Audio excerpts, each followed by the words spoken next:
Bonjour, alors on va continuer et peut-être même finir aujourd'hui, je ne sais pas. Il me reste 2 chapitres à lire, donc le 4 et le 5, donc de L'étranger de Camus. Je continue. Allez, chapitre 4.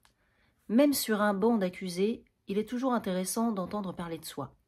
Pendant les plaidoiries du procureur et de mon avocat, je peux dire qu'on a beaucoup parlé de moi, et peut-être plus de moi que de mon crime. Étaient-elles si différentes d'ailleurs, ces plaidoiries? L'avocat levait les bras et plaidait coupable, mais avec excuse. Le procureur tendait ses mains et dénonçait la culpabilité, mais sans excuse. Une chose, pourtant, me gênait vaguement. Malgré mes préoccupations, j'étais parfois tentée d'intervenir et mon avocat me disait alors « Taisez-vous, cela vaut mieux pour votre affaire. » En quelque sorte, on avait l'air de traiter cette affaire en dehors de moi. Tout se déroulait sans mon intervention. Mon sort se réglait sans qu'on prenne mon avis. De temps en temps, j'avais envie d'interrompre tout le monde et de dire « Mais tout de même, qui est l'accusé ?» C'est important d'être l'accusé, et j'ai quelque chose à dire. Mes réflexions faites, je n'avais rien à dire. D'ailleurs, je dois reconnaître que l'intérêt qu'on trouve à occuper des gens ne dure pas longtemps. Par exemple, la plaidoirie du procureur m'a très vite lassée. Ce sont seulement des fragments, des gestes ou des tirades entières, mais détachés de l'ensemble qui m'ont frappé ou ont éveillé mon intérêt. Le fond de sa pensée, si j'ai bien compris, c'est que j'avais prémédité mon crime. Du moins, il a essayé de le démontrer. Comme il le disait lui-même. J'en ferai la preuve, messieurs, et je la ferai doublement. Sous l'aveuglante clarté des faits d'abord, et ensuite dans l'éclairage sombre que me fournira la psychologie de cette âme criminelle. Il a résumé les faits à partir de la mort de maman. Il a rappelé mon insensibilité, l'ignorance où j'étais de l'âge de maman, mon bain du lendemain, avec une femme, le cinéma, Fernandel et enfin la rentrée avec Marie. J'ai mis du temps à le comprendre à ce moment parce qu'il disait sa maîtresse, et pour moi, elle était Marie. Ensuite, il en est venu à l'histoire de Raymond. J'ai trouvé que sa façon de voir les événements ne manquait pas de clarté. Ce qu'il disait était plausible. J'avais écrit la lettre d'accord avec Raymond pour attirer sa maîtresse et la livrer au mauvais traitement d'un homme de moralité douteuse. J'avais provoqué sur la plage les adversaires de Raymond. Celui-ci avait été blessé. Je lui avais demandé son revolver. J'étais revenue seule pour m'en servir. J'avais abattu l'arabe comme je le projetais. J'avais attendu. Et pour être sûr que la besogne était bien faite, j'avais tiré encore 4 balles posément à coup sûr, d'une façon réfléchie en quelque sorte. « Et voilà, messieurs, a dit l'avocat général, j'ai retracé devant vous le fil d'événements qui a conduit 7 hommes à tuer en pleine connaissance de cause. J'insiste là-dessus, a-t-il dit, car il ne s'agit pas d'un assassinat ordinaire, d'un acte irréfléchi que vous pourriez estimer atténué par les circonstances. 7 hommes, messieurs. 7 hommes est intelligent, vous l'avez entendu, n'est-ce pas? Il sait répondre. Il connaît la valeur des mots, et l'on ne peut pas dire qu'il a agi sans se rendre compte de ce qu'il faisait. Moi j'écoutais et j'entendais qu'on me jugeait intelligent. Mais je ne comprenais pas bien comment les qualités d'un homme ordinaire pouvaient devenir des charges écrasantes contre un coupable. Du moins, c'était cela qui me frappait, et je n'ai plus écouté le procureur jusqu'au moment où je l'ai entendu dire « A-t-il seulement exprimé des regrets ?»« Jamais, messieurs. Pas une seule fois. Au cours de l'instruction, cet homme n'a paru ému de son abominable forfait. À ce moment, il s'est tourné vers moi et m'a désigné du doigt, en continuant à m'accabler sans qu'en réalité je comprenne bien pourquoi. Sans doute je ne pouvais pas m'empêcher de reconnaître qu'il avait raison. Je ne regrettais pas beaucoup mon acte, mais tant d'acharnement m'étonnait. J'aurais voulu essayer de lui expliquer cordialement, presque avec affection, que je n'avais jamais pu regretter vraiment quelque chose. J'étais toujours pris par ce qui allait arriver, par aujourd'hui ou par demain, mais naturellement, dans l'état où l'on m'avait mis, je ne pouvais parler à personne sur ce ton. Je n'avais pas le droit de me montrer affectueux, d'avoir de la bonne volonté, et j'ai essayé d'écouter encore parce que le procureur s'est mis à parler de mon âme. Il disait qu'il s'était penché sur elle et qu'il n'avait rien trouvé, messieurs les jurés. Il disait qu'à la vérité je n'en avais point d'âme, et que rien d'humain et pas un des principes moraux qui gardent le cœur des hommes ne m'était accessible. Sans doute, ajoutait-il, nous ne saurions le lui reprocher. Ce qu'il ne saurait acquérir, nous ne pouvons nous plaindre qu'il en manque. Mais quand il s'agit de cette cour, la vertu toute négative de la tolérance doit se muer en celle, moins facile, mais plus élevée, de la justice.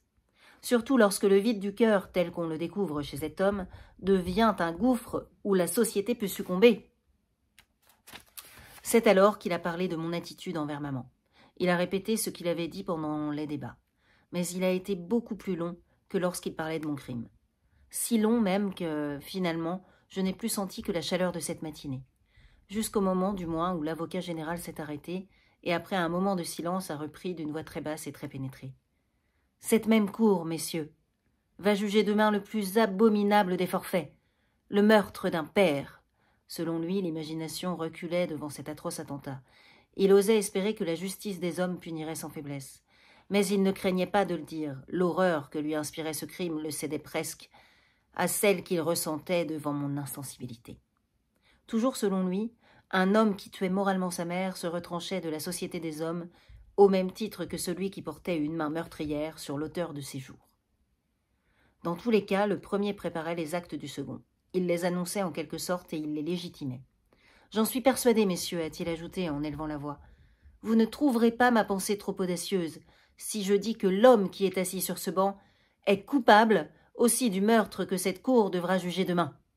Il doit être puni en conséquence. » Ici, le procureur a essuyé son visage brillant de sueur.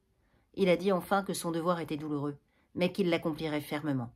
Il a déclaré que je n'avais rien à faire avec une société dont je méconnaissais les règles les plus essentielles et que je ne pouvais pas en appeler à ce cœur humain dont j'ignorais les réactions élémentaires.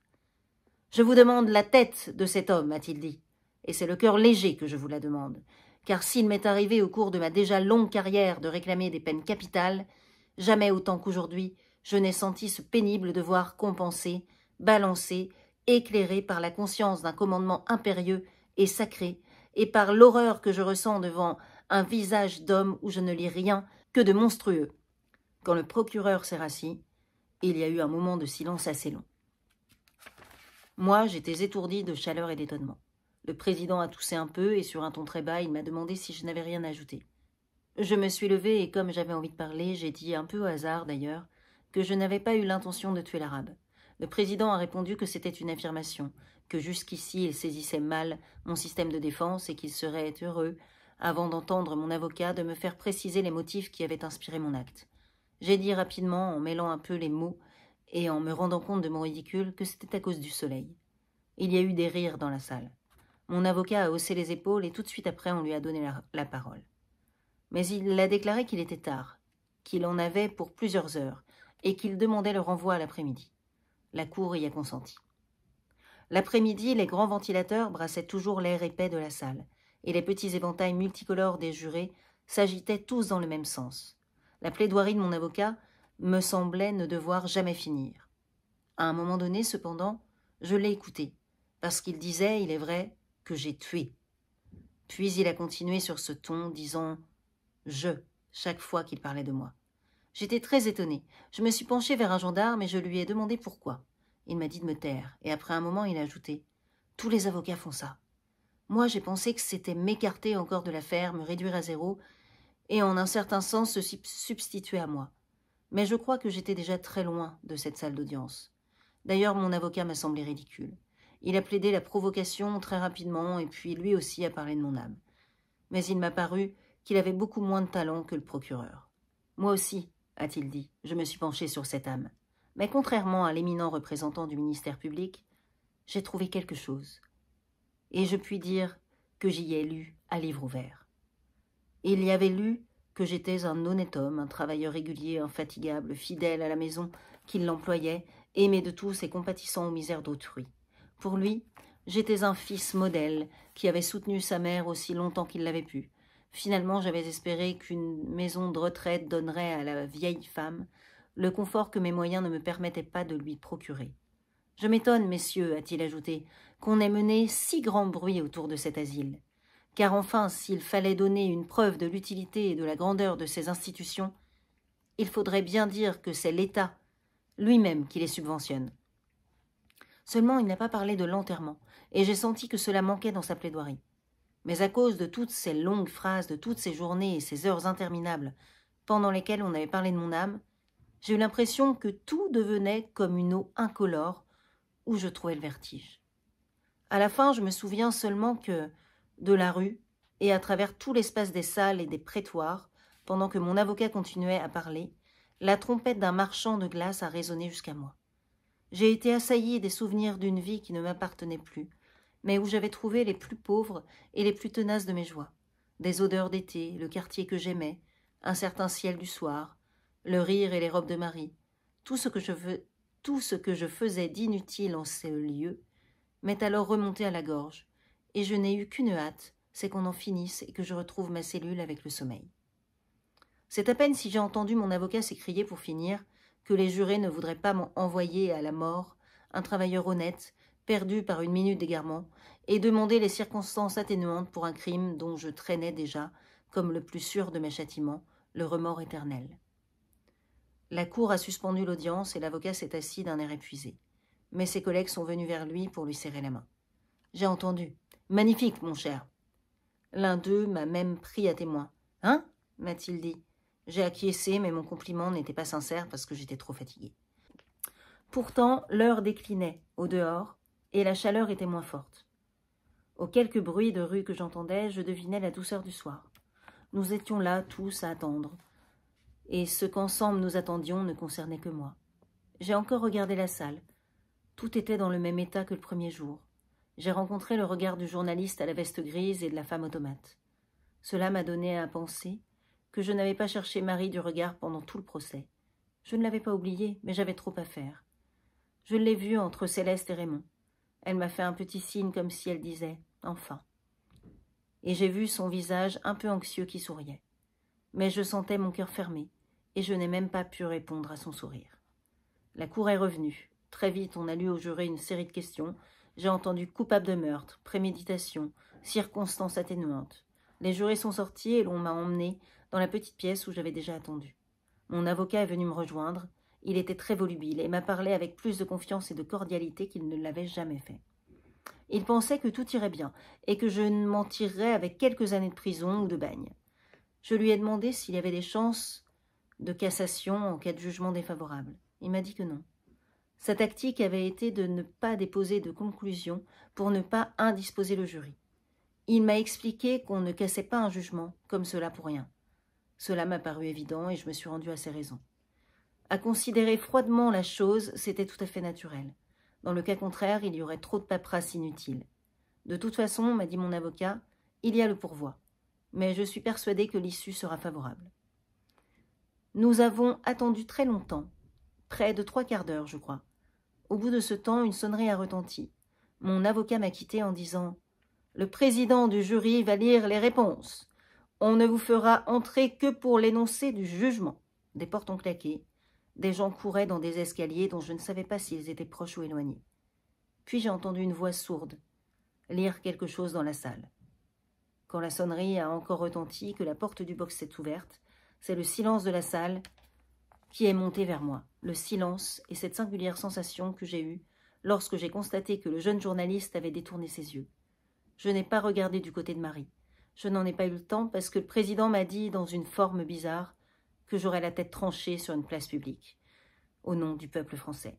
Il m'a semblé alors reconnaître le sentiment que je lisais sur tous les visages.